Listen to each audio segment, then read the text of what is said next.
अभिनव ने फोन रखा और पलटा तो पाया कि चाहत उसके पीछे खड़ी थी। चले? हाँ, नहीं, तुम एक मिनट यही रुको, मुझे थोड़ा काम है, मैं वो निपटा कर आता हूं, अभिनव ने कहा। और इससे पहले कि चाहत कुछ कहती, अभिनव वहां से निकल गया। चाहत उसे जाते हुए देख रही थी। वो अच्छी तरह से जानती थी कि ये अकरम का ऑफिस है, लेकिन अभिनव वहां क्या करने जा रहा था और उसे किसने फोन कर ऊपर बुलाया था। चाहत को अभिनव पर शक हो रहा था। अब आगे क्या होने वाला था? उधर जब चाहत को अभिनव के ऊपर शक हो रहा था, तब इधर अभिनव भी अकरम के कैबिन में पहुंच चुका था। जैसे ही अभिनव अंदर आया तो अकरम ने उसकी तरफ अपना कार्ड बढ़ाया और बोला, ये लो, मजे से लंच करना। थैंक यू, अभिनव ने मुस्कुराते हुए कहा और अकरम के कैबिन से बाहर निकल गया। वो नीचे आया और उसकी आंखें चाहत को ढूंढने लगी। उसने देखा कि चाहत होटल के बाहर शेड में खड़ी थी। अभिनव उसके पास पहुंचा तो चाहत उसे ऊपर से नीचे तक देखने लगी। अभिनव ने उससे कहा, चले? दोनों होटल के अंदर दाखिल हो गए और एक टेबल पर जाकर बैठ गए। अभिनव जानबूझकर चाहत से नजर नहीं मिला रहा था, वहीं चाहत उसे लगातार देखती जा रही थी। क्या हुआ, सब ठीक है? हाँ। अच्छा, वैसे तुम इस ऑफिस में काम करते हो क्या? मुझे लगता है कि हमें कुछ ऑर्डर कर देना चाहिए, मुझे तो बहुत भूख लग रही है, अभिनव ने चाहत के सवाल को टालते हुए कहा। चाहत ने उसे देखा और एक पल के बाद बोली, तुम मुझसे कुछ छुपाने की कोशिश कर रहे हो क्या? क्या? मैं तुमसे क्यों कुछ छुपाने लगा? चाहत इस बात का जवाब देने वाली थी।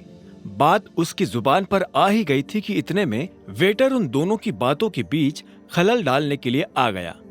अभिनव और चाहत ने वेटर को ऑर्डर दिया और वेटर वहां से निकल गया, लेकिन चाहत अपना सवाल भूली नहीं थी।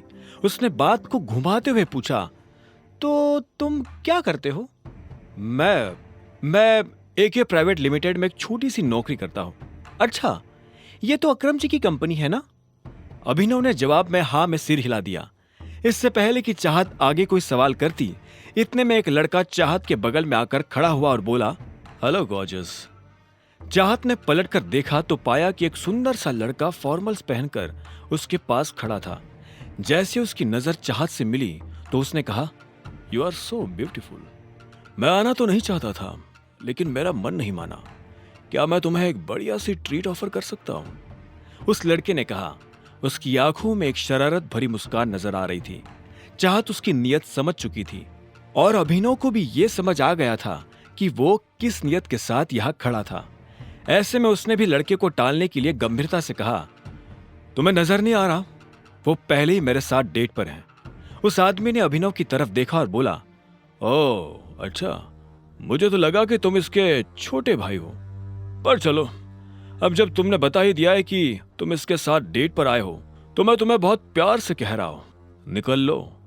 यह सुनकर अभिनव को बुरा लगा, लेकिन उसने कुछ नहीं कहा। तुम इतनी सुंदर हो, तुम्हें देखकर लगता है कि तुम किसी वेल टू डू फैमिली से आती हो। डोंट माइंड, लेकिन तुम्हें इस तरह के लड़कों के साथ डेट पर नहीं आना चाहिए। Standard is important, right? तुझसे किसी ने कहा ज्ञान देने को? अभिनव ने बीच में आते हुए कहा। उस लड़के ने अभिनव को घूरते हुए देखा और फिर से चाहत की तरफ देखकर बोला, तुम प्लीज मेरे साथ आओ, ट्रस्ट मी, मैं तुम्हें कोई प्रॉब्लम नहीं होने दूंगा। तो इतने में अभिनव अपनी जगह पर खड़ा हुआ और उसने उस लड़के का कॉलर पकड़ लिया। अरे अरे, ये क्या हो रहा है? अरे ये क्या कर रहे हो? छोड़ो उसे। हर कोई अभिनव की इस हरकत को देखकर हैरान हो गया। अभिनव को भी एहसास हुआ कि उसने लड़के को कुछ ज्यादा ही पीट दिया था। ऐसे में उसने हाफते हुए उसे छोड़ दिया। वो लड़का खड़े रहने लायक भी नहीं बचा था। अभिनव को जब होश आया तो उसने उस लड़के को ऊपर से नीचे तक देखा तो उसे बहुत बुरा लगा। वो ऐसा कुछ करना नहीं चाहता था, लेकिन अगर वो ये नहीं करता तो वो लड़का चाहत को परेशान करता रहता। अभिनव पलटा और चाहत को देखने लगा। चाहत दूर खड़ी होकर मुस्कुरा रही थी। उसकी मुस्कान में अभिनव को एक तरह की शांति नजर आ रही थी। अब उसे डर नहीं लग रहा था। तभी अभिनव के कंधे पर पीछे से एक हाथ आया और उसने अभिनव के कंधे को कसकर पकड़ लिया। अभिनव ने पलटकर देखा तो पाया कि वही लड़का उसे मारने के लिए खड़ा था, पर इससे पहले कि वो अभिनव पर हाथ उठाता, अभिनव ने उसे कोहनी से झटका दिया और वो नीचे गिर गया। हर कोई अभिनव के फोटो खींच रहे थे, उसकी वीडियो बना रहे थे। अभिनव को ये देख अच्छा नहीं लग रहा था, उसे ये सब अजीब लग रहा था। वो यहाँ से निकल जाना चाहता था, पर इससे पहले कि वो निकल पाता, इतने में पीछे से आवाज आई। क्या हो रहा है यहाँ?